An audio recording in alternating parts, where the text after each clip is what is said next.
Adding a spot. A spot can be any place in your location that you want to draw your visitors to. A waterfall, a picnic area, a restaurant, the elephant enclosure, the tourist information office, or anything else. Spots are also used for game challenges and dynamic crowdfunding appeals if you plan to create games or fundraising campaigns later on. Visitors can search for and navigate to spots. If there's a spot near their location, a pop-up notification in their phone will alert them. The more spots your destination has, the more appealing it will be to visitors, and the higher it will appear in search results. However, don't feel like you have to program all your spots right away. Get your site up and running faster by creating spots for your main highlights initially, and coming back to grow your site and add more later. You can add a spot by clicking directly on the map, or by entering the coordinates in the latitude and longitude fields on the left.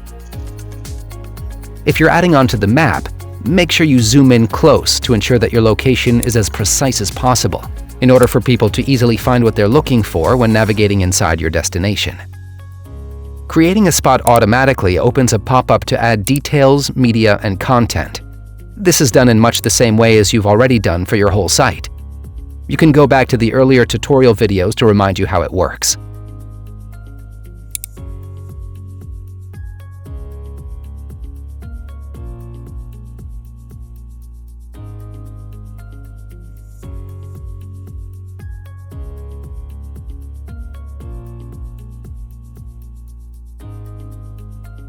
Don't forget to click View More to see the full range of content you're able to include in every spot.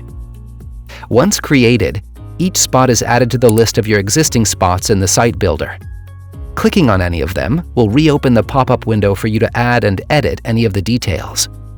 An incomplete spot is marked with a red location symbol. This turns green once all the required information has been included. Tip: GPS's accuracy can range from 4 to 50 meters, depending on conditions. So if you have many spots close together, it might be better to group them into a single one. For example, rather than having a separate spot for each animal enclosure, a zoo may choose to create spots for different zones like African cats, Australian bush animals, etc.